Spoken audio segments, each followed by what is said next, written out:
I hate to say it, but his parents have been feeling unwell as of late, and I'm staying with them to help take care of Alex. Oh, so it's serious. Oh, no, it's not serious. Nothing terminal. It's just a touch of consumption.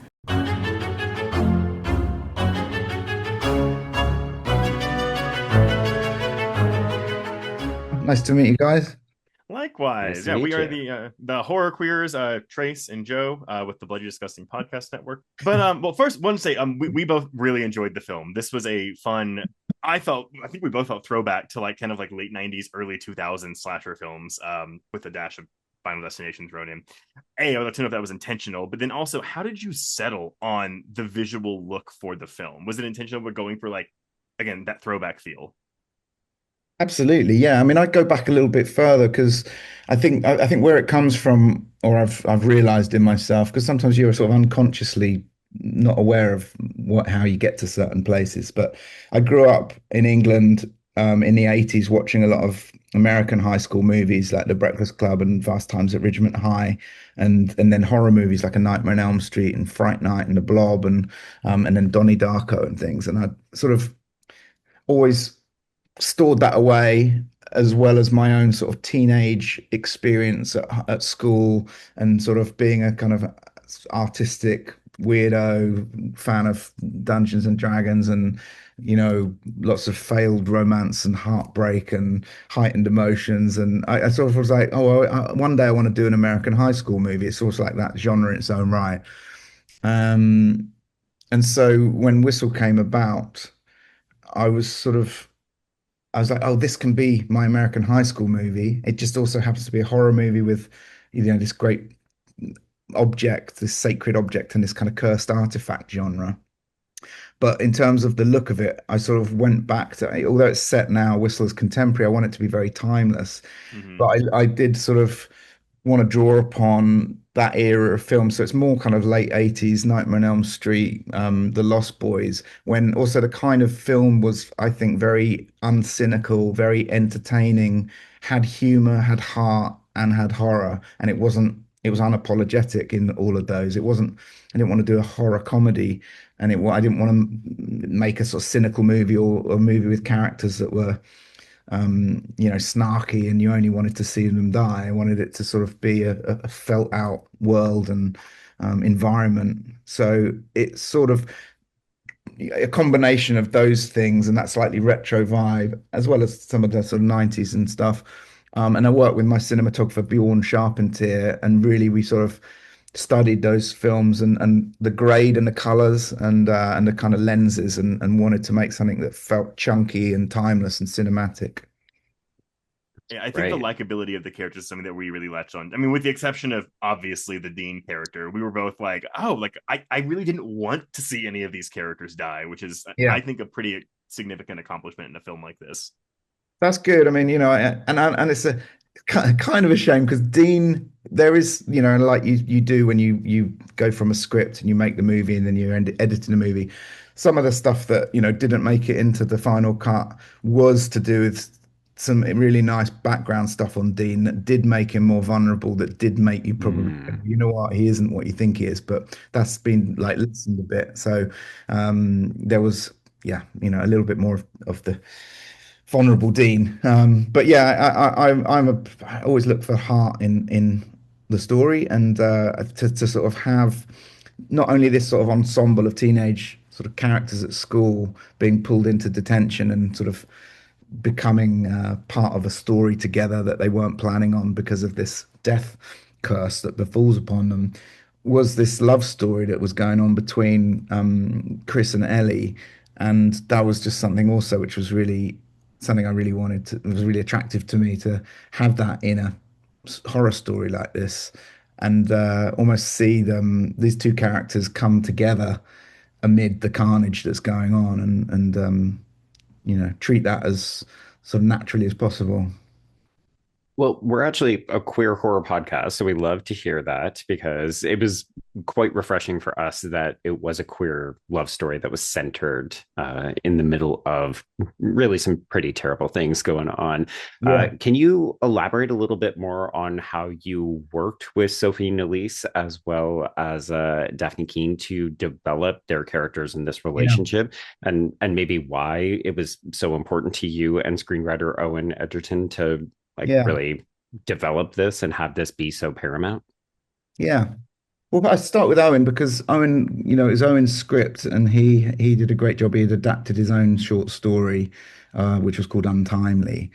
I came on board and started to work on it. It was during those strikes, the writer strike and the SAG strike. So it was a kind of an unconventional start where I came on board, but Owen had turned in the draft and I wasn't able to communicate with him at all. But Right. I could get into pre-production and work into my sort of vision.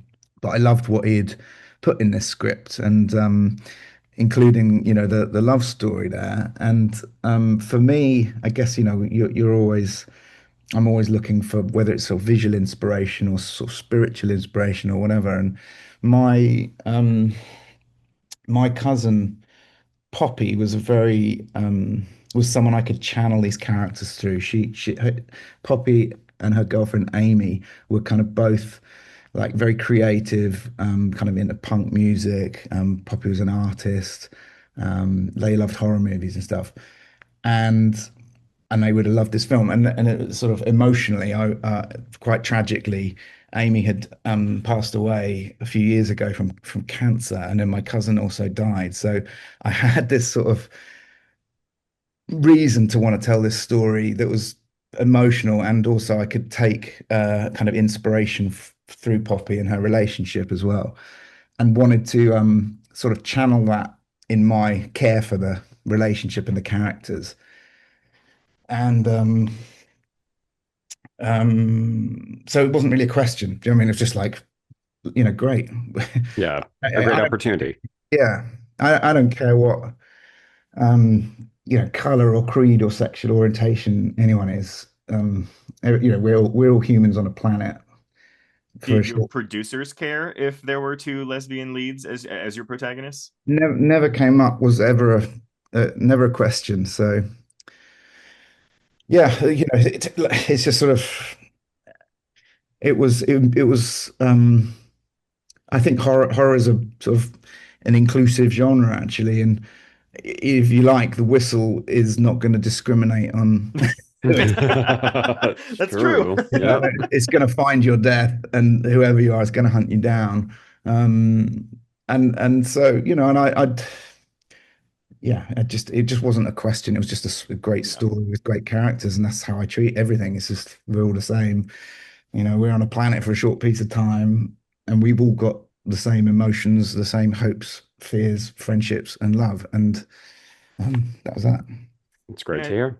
I think it's something where it's like, I mean, in 2026, like we're seeing a lot more queer characters, especially as you said Yeah, in the horror genre, which is a pretty inclusive genre. But it yeah, still feels refreshing, I think, for Yeah. us to yeah. see like Great, a mainstream horror film come out with two queer leads. great. Yeah, I mean, why not? I guess like what we weren't trying to make a big statement or kind of like make some extra message. It's just another story with characters that we can care for. I Um, think that's what we liked about it too, though, is that they're two characters that They just happen to are. be queer. Like, yeah, and I really like too how their queerness didn't really play a part yeah, in their trauma either. Like yeah. that wasn't really a factor. No, The trauma no. came from something else. Exactly. 100%. It's sort of the opposite in a way. And actually, I love that. And again, credit to Owen. Maybe I've sort of turned a bit soft over my years with, having two daughters now, but I was sort of like, I'm looking for in fact, I sort of did, I don't want to spoil things, but I did make a change to what happened to one of them. I don't want to say in a positive way because I was like, no, we can't go through all of this and it be like a fucking downbeat ending. Okay, so one of them is Okay. gonna die is basically I think what you're saying. So yeah, I sort of cared for them too much, and including Rel. I sort of like in love with Rel. It was like this character that Owen had laid out. I was like, well, this is basically me, age 14 at school, sort of awkward comic book nerd, artistic character who's sort of just a bit of an outsider. And Sky Yang, who played him, just like somehow tapped into my own core, and I started to see myself on screen in a funny way. Um, and yeah, it was sort of like it for me. It's much more effective when you have a character that's quite beloved and they're gonna die, and you don't want that to happen, and it makes your experience watching the movie much deeper and more like overall when you come out you've lived through a number of experiences as opposed to just like yeah fuck that but don't want to who cares. Yeah. My biggest thing is that yes, these characters are really great. I didn't want any of them to die. So Trace didn't like Dean. I obviously didn't like the pastor character, Yeah, Noah. But yeah, you have got some of the cruelest death sequences in this film, and I need you to walk us through us, particularly how did you shoot Dean's death? Because that is like a virtuoso death sequence. It was thank so you. good. It's nice to I re-warn your viewers if you haven't seen the film, stop this podcast now, Yeah, go see the film, then start the podcast because I don't want to ruin it. But I For haven't been able to talk about this on anything else, so it is kind of relieving.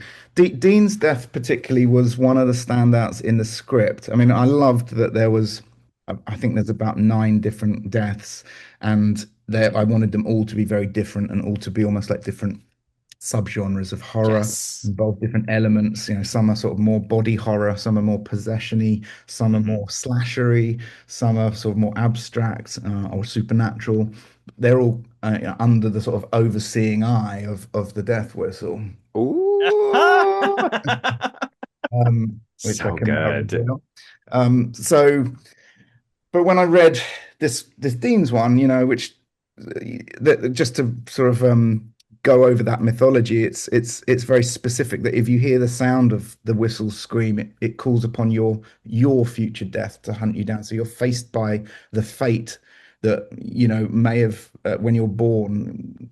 As Ivy Ramos says, when we're born, so is our death. So it's like our fate's out there waiting, and the whistle knows what that is, when it is, and what it looks like. But if you hear the scream, it's going to start visiting you early, and that was quite a sort of chilling idea and quite profound in a way.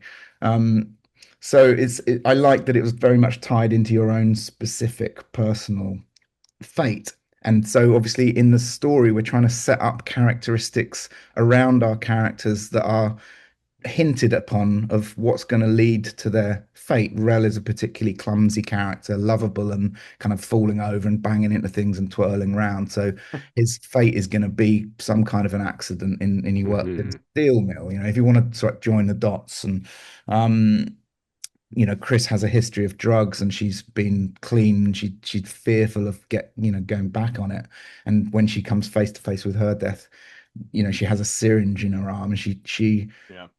thinks that this is her fate. So we kind of tease and hint at what those fates are going to be. And Dean, we see, drinks and parties and goes out and he drives back and he's got his red truck. So we have to sort of carefully set up what their death could be without telegraphing it too much, but telegraphing it a bit. So when I read the scene in the script, it was sort of Dean's has a car crash in his bedroom. Like his death in the future, maybe it's in 20 years, he has a drink driving car crash somewhere. Yeah. Unlike Final Destination, where you sort of get to see like the death that happened and then they cheat it and then it kind of a Right. version of it kind of comes to try and get them. This is more like we're sort of trying to set up and show in that sequence of what actually probably happened in soundscape and everything. So Dean's sort of like suffering from the effects of a car crash in real time, but in his bedroom and there's no car. It's not like a car Yeah. smashes through the wall.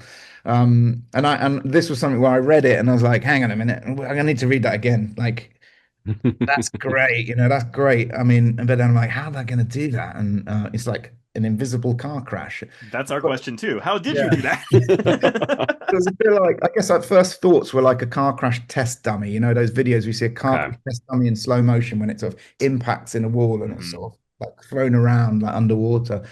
So that was my start point. And then I suppose I just knew, like I said, each one I wanted to try and create different type of impact to, because they're not all just body death, but I wanted this one to be a very kind of visceral, like examine what that might be like if, you it sounds horrible to talk about now, but if you film someone having a car crash, but you somehow erased the car and Right. put Yeah. the elements and the speeding out of control and the skidding and then the hit, the hitting the brakes and spinning and some impacts and then glass shards flying through you and then you being like impacting back and forth and it shattering your bones and then probably the car spinning out of control and getting rammed by another vehicle until you're torn apart. So with So that, is it an actor? Like, is it the actor like in some kind of rig, and then Suspension. Yeah. yeah, I mean, look, it was a lot. It was one of those ones that just required lots of different techniques. Albeit it wasn't like a one shot, but it was like let's do this bit with a contortionist double who can do shapes where he mm, can be physically hoisted up into the air on wires and jerked around, and he himself can contort his body in ways that we can't as a human being. I didn't want to do like none of the deaths are like pure CG or visual effects. Visual yeah, effects and Yeah. CG come in to help with paint outs and transformations, and Herne Hill, who did them, were fantastic. But I, so I don't. I, I definitely, that's the CGI versus practical because I think you can tell in Dean's Death that there is like some CGI augmentation on it to help kind of polish it up. But what I appreciate, I think, about a lot of these death scenes is that when you could use practical, like be it in a close up shot or something Yeah. like that, you could tell that it was practical. So it I wasn't like mean, you were yeah. 100% relying on CG. Oh God, no. I'd say, 70-30 in terms of, I mean, everything's practical to begin with, all of those deaths, and then they're enhanced in different ways. right. So yeah, there was a contortionist double. There is Jaleel, who's a fantastic actor and really went for it, like super committed because, he conveys that pain. I think that's a big part of the reaction that you're getting. And then there's prosthetics and animatronics. Those, although those shots are in camera, the hand that's bent back and the fingers that are bending back and splitting open is So Oh good. yeah. practical. The rib cage is all practical. They're all appliances done by Steve Newbarn, who's a brilliant, practical effects guy out in Toronto, and the other guy who's Paul Jones, who worked on the Burnt Man at the beginning. So, I mean, look, the inspiration comes from my love of monsters and of always the most defining transformation sequence in American Werewolf in London, which takes place in sort of broad daylight in a house. Right. Like all the things that go against a horror movie, where you haven't got like lots of darkness and shadows covering things up. The American Werewolf sequence, obviously, Rick Baker's Oscar-winning one, was shot over a long period of time, and then lots of different techniques, and they're doing like hair being pulled in reverse, and each shot is a new rig or a new prosthetic, and Yeah. when you are able to plan it and execute it like that, there's just nothing better, than the sort of call it the pure CG things that we get a lot now. So I try to do my version of that, with a lot of respect to, John Landis and Rick Baker, and so yeah, it was a lot of effort to pull off, and obviously it takes place in a relatively short amount of time. Yeah. But it's not. We screened the movie last night in Los Angeles, and it was a huge reaction to it and a Oh, round of applause. And I Oh believe yes. it. and I guess it's a sort of a reminder. I wanted you to have a bit of a shot in the arm at that point of like, remember that this thing you don't want to fuck with it. Like Yeah. Yeah. this is what it's capable of. It's capable of all these kind of eerie visitations and stuff, but it's going to come for you. And if you had a drink driving car accident, that's what's going to happen to you. Yeah. Yeah. Um, Well, we've only got time for about one more question, so I have to do the obligatory. The film ends in an ambiguous note, and it seems like it could be a bit of a setup. So we're wondering, what does it take for us to get a whistle two? And have you had discussions with Edgerton about what that might look like? Would it maybe follow the same characters, or how would you switch things up? Thanks for asking. Yeah, again, if this is a sort of spoilery one, then Owen had written this ending where essentially, even though this ancient artifact, is seen to be shattered, and we've seen multiple times. multiple times, it somehow is reconstituted and appears again. So Mm, it's sort of seeking out. There is some supernatural part to that, which we can explore more if we do a sequel. But yeah, Owen had written a sort of twist that you get in a movie like Carrie or Friday the 13th, where there's a final sort of scare. And originally, I think it was in the canteen, and I liked it. And it was like that Chris and Ellie sort of see someone holding it in the canteen, and then it ended. And I was like, let's do the biggest version we can. We're in school. We've been in that auditorium before, and in terms of logistically shooting, it will work better anyway to keep it into one location. What if it gets blown in front of the entire school? Oh, That'd be really fun. It was just too much of a delicious idea not to do. Yeah. And yes, I mean, I'd love if, because I feel like the mythology in Whistle's so strong, it would be a shame to like not tell more stories with this mythology. This sure. thing falling into the hands of either other characters or the continuing story of our sort of intrepid heroes. Which we can, we've got some ideas for. I also would love to take the object back to its rightful home and sort of take it over to its origins.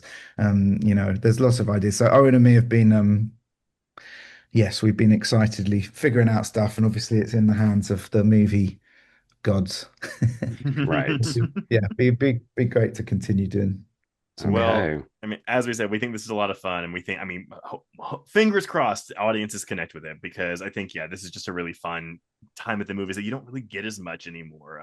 So yeah, but thank you so much for listening to us and answering our questions. Thank you so much.